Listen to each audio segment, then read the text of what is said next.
now we want to talk about how to divide numbers with exponents, or the division property with exponents. So let's look at a couple examples and see if you can come up with the rule like we did with multiplying. So the first one, if we have 6 to the 5th over 6 to the 3rd, or divided by 6 to the 3rd, let's write it out first. 6 times 6 times 6 times 6, 4, 5 of them. And on the bottom, I'm going to put 6 times 6 times 6. Now, much like we did when we were adding and subtracting integers, let's cancel out what matches up. This will cancel, this will cancel, this will cancel. What do we have left? We have 6 squared. Let's look at another one. We're going to do it the same way. We have x to the 4th, which is x times x times x times x over x squared. Let's cancel it. Cancel, cancel. What's left? We have x squared.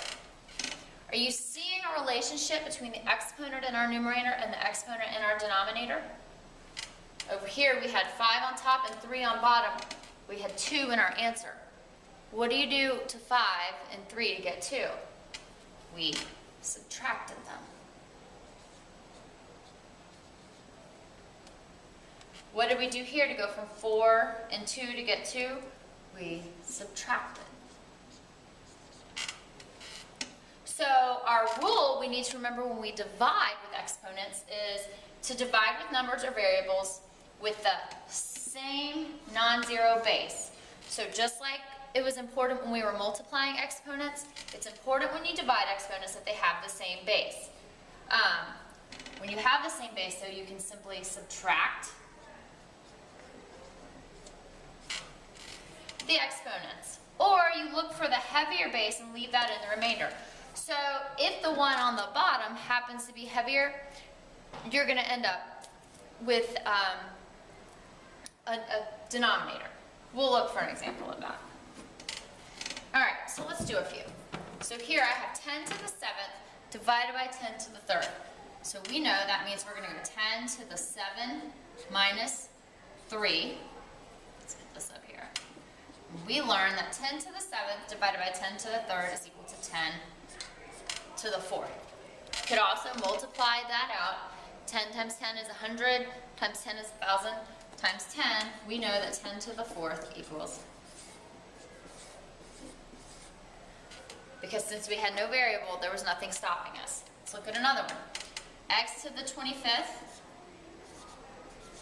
divided by x to the 18th, we know 25 minus 18, our answer here will be x to the 7th. That one's as simplified as it can get. Okay, what about number 3? 5 to the 24th over 5 to the 27th. 5 to the 24 minus 27 leaves you with 5 to the negative 3. Here's one with a heavier base. What do we do when we have a negative exponent? We put it on the bottom.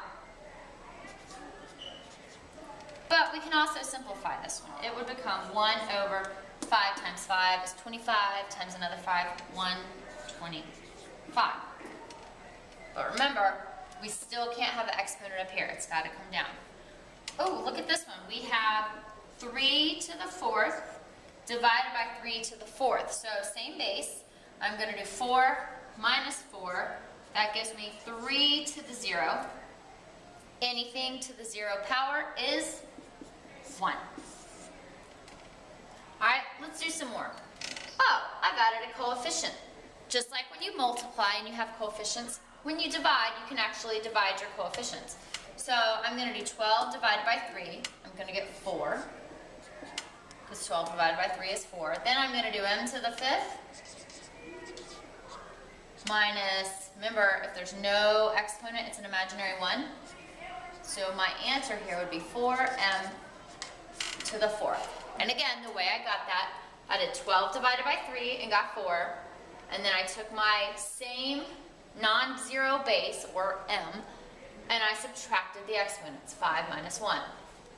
Here's another one, 6 and 18. Well, I can do 6 divided by 18. 6 divided by 18 will bring me to third, right? Because 6 over 18, they're both divisible by 6. Now, I don't have a variable or an exponent down here, so I'm just going to leave my b to the third up here. Well, I don't actually have to write my 1 because it's understood. So my final answer here is actually b to the third over 3. What about this one? I have 5 to the negative third over 2 squared. I don't have a coefficient. These are the bases. Can I do anything with those because they have different non-zero bases? I can't. I cannot divide 5 and 2. However, I have a negative here. So what do I want to do? I want to take it down. So this is going to become 1 over 2 squared, 5 to the third. Why the 1? Because I can't just have nothing there. When there's nothing else there, you want to write a 1. Okay, one more that we're going to do, and then there's a couple I want you to try on your own. So, 2 different bases. I have x to the 5th over x to the 8th, and y to the 3rd, or excuse me, y to the 6th over y to the 3rd.